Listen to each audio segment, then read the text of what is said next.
What's up, everyone? Welcome back to the channel. As always, I appreciate you stopping by. It's been a while since we got caught in a rat trap, so let's go ahead and listen to some more from the Boomtown Rats. We're going to listen to this track, I Don't Like Mondays, off of the album The Fine Art of Surfacing, released in, hold on, I don't have it, 1979. I do have it. Just takes me a second sometimes. How do you guys feel about Mondays? I hate Mondays. I dislike Mondays. However, you can also flip that, and maybe a Monday is an opportunity for a new start, a new beginning to the week. Who knows? Who knows? But I don't like them. Anyways, let's listen to the track. We'll talk about it after. Here we go, guys.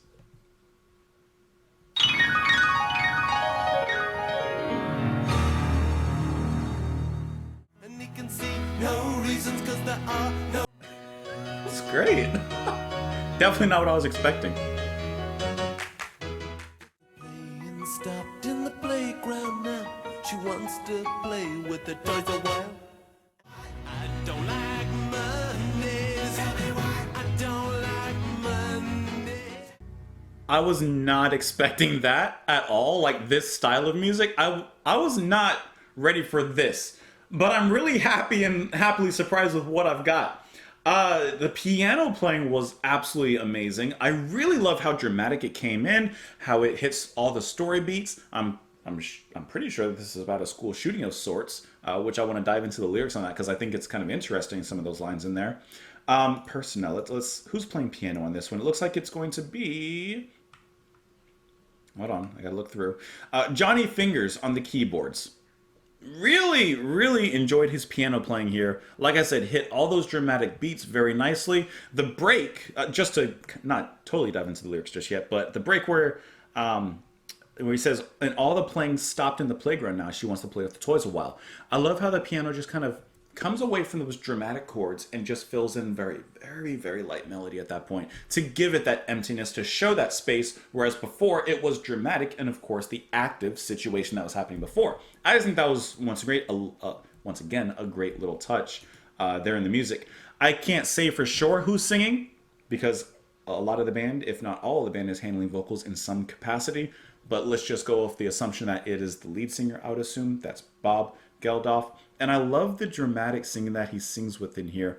Once again, different from what I was expecting, and yet at the same time offering this kind of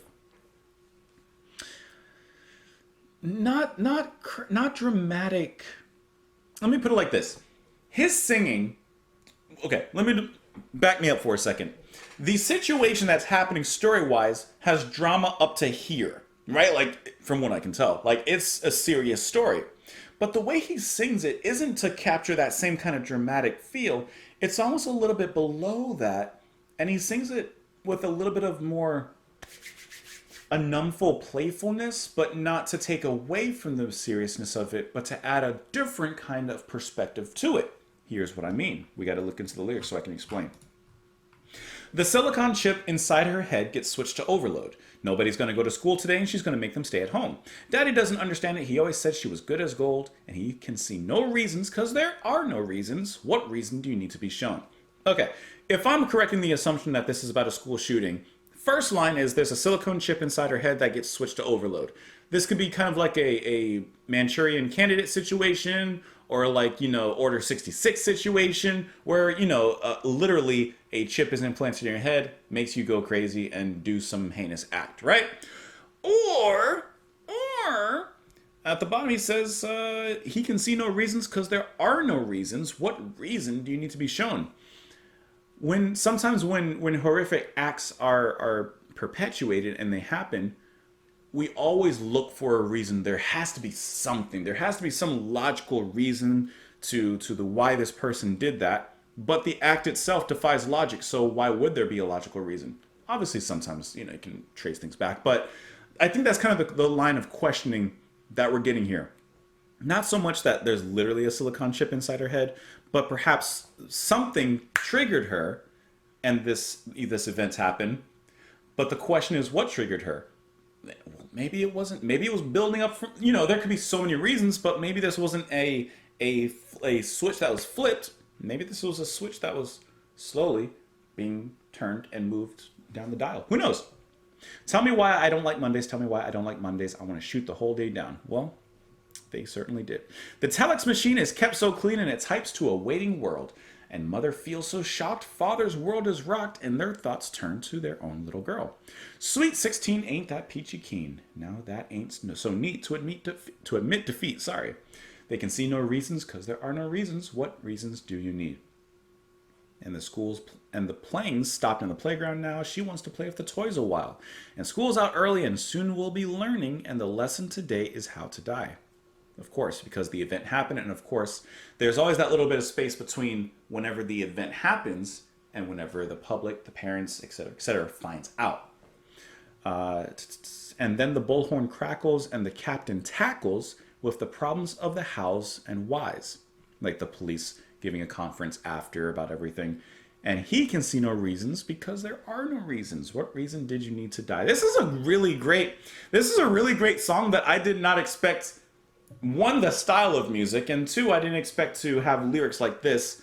So poignant. That's really good. Let's see if there's a Wikipedia article for this one. There is.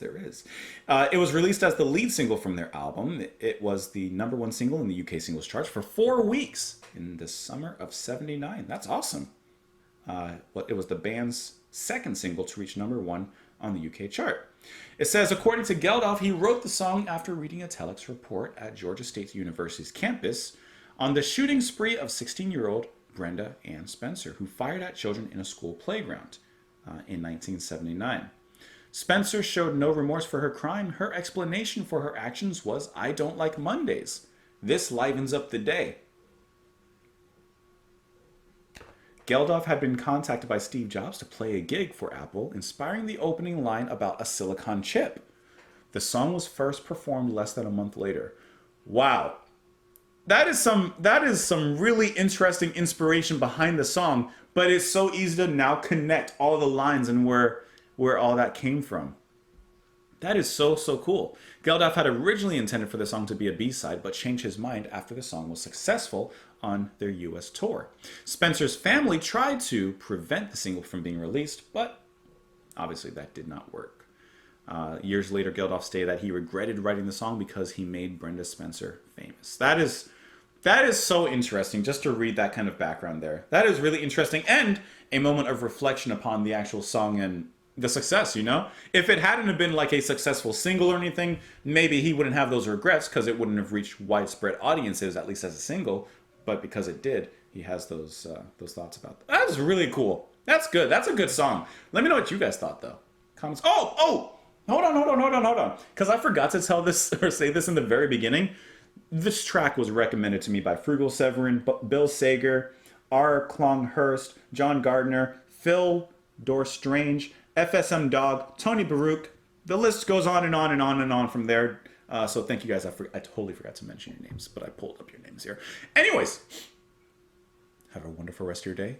I will see you guys later. Bye.